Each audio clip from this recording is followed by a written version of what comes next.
Lautan Indonesia merupakan wilayah marine mega biodiversity terbesar di dunia. Memiliki 8.500 spesies ikan, 555 spesies rumput laut, dan 950 spesies biota terumbu karang.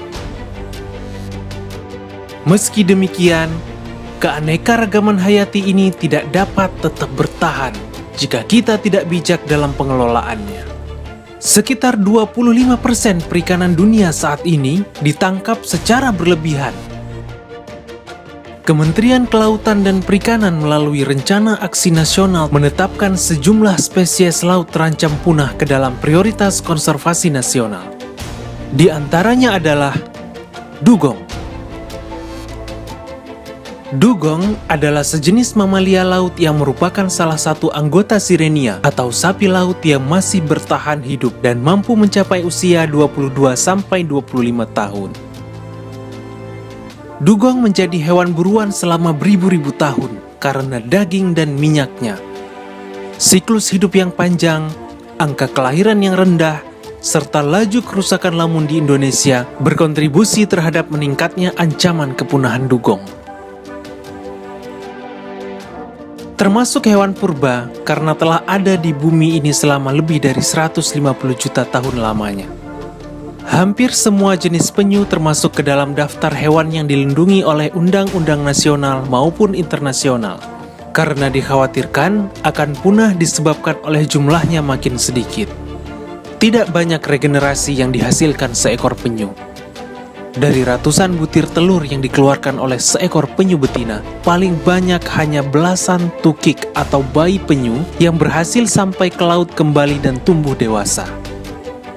Ancaman terhadap penyu adalah perdagangan, baik dalam bentuk daging, telur, ataupun bagian tubuhnya.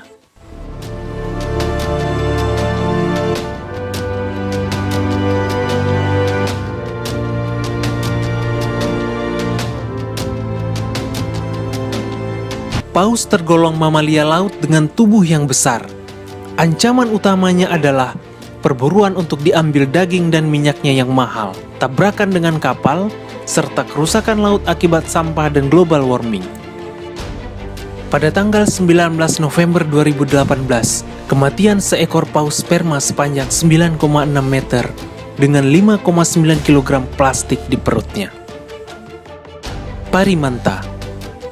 Populasi parimanta dianggap dekat dengan bahaya karena tingginya kejahatan perikanan dan kondisi laut yang semakin terpolusi. Rasio kelahiran mereka rendah. Jumlah anakan yang dihasilkan hanya 1 hingga 2 ekor untuk setiap kali reproduksi, dengan periode reproduksi 2-5 tahun. Pari gergaji. Populasi ikan ini makin berkurang akibat kian kecilnya habitat hidup mereka, seiring makin bertambahnya populasi manusia. Di samping itu, mereka kerap diburu oleh para kolektor ikan secara tidak bertanggung jawab. Bahkan penduduk setempat masih sering menangkapnya karena dianggap sebagai predator ikan-ikan lain.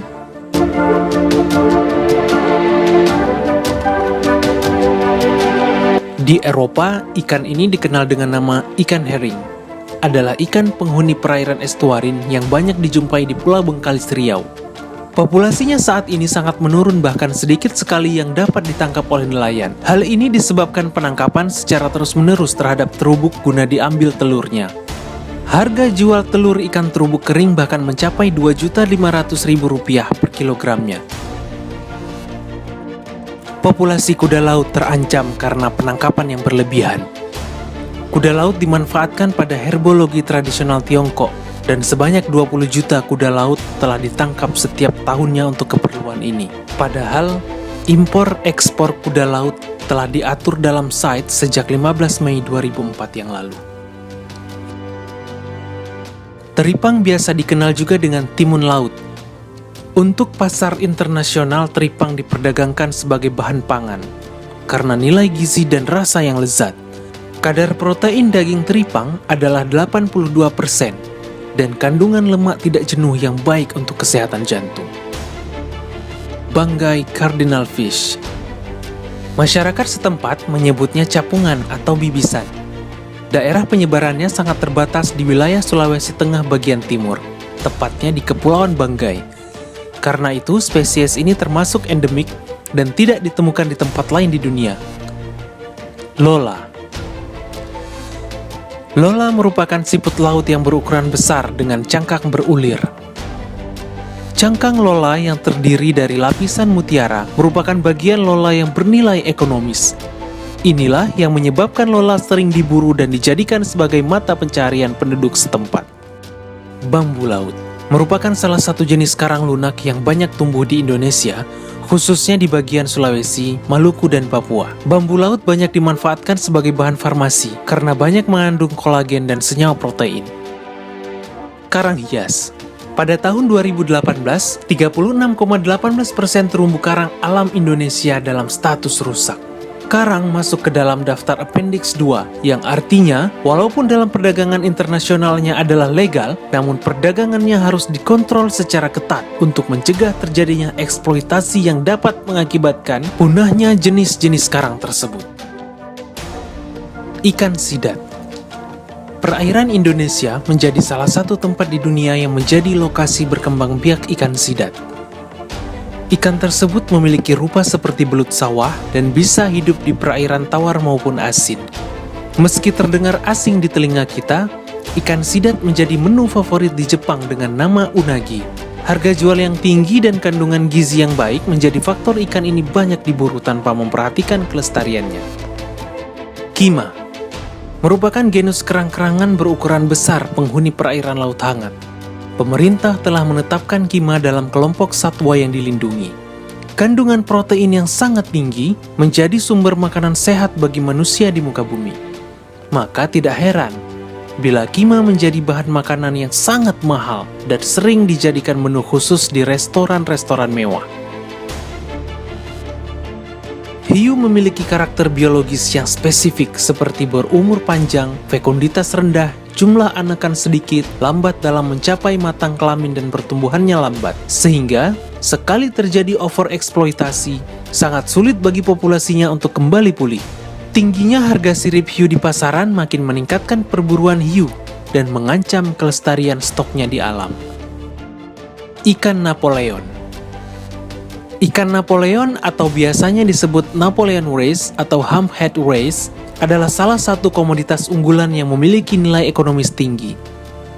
Di Beijing, ikan yang berasal dari Indonesia dengan ukuran 1,5 hingga 2,5 kg dihargai hingga $320 per kilogram. Akibat dampak penangkapan berlebih untuk perdagangan ikan karang hidup, ikan Napoleon mengalami penurunan populasinya di alam. Penangkapan ikan Napoleon umumnya menggunakan racun sianida dan merusak ekosistem terumbu karang. Ikan Napoleon merupakan ikan yang memerlukan waktu lama untuk mencapai usia matang reproduktif. Ikan Napoleon di negara Malaysia dan Filipina sudah tidak boleh ditangkap dan diperdagangkan, dan Australia melarang semua aktivitas mengambil dan memiliki ikan Napoleon. Silakan like dan share jika informasi ini bermanfaat. Terima kasih.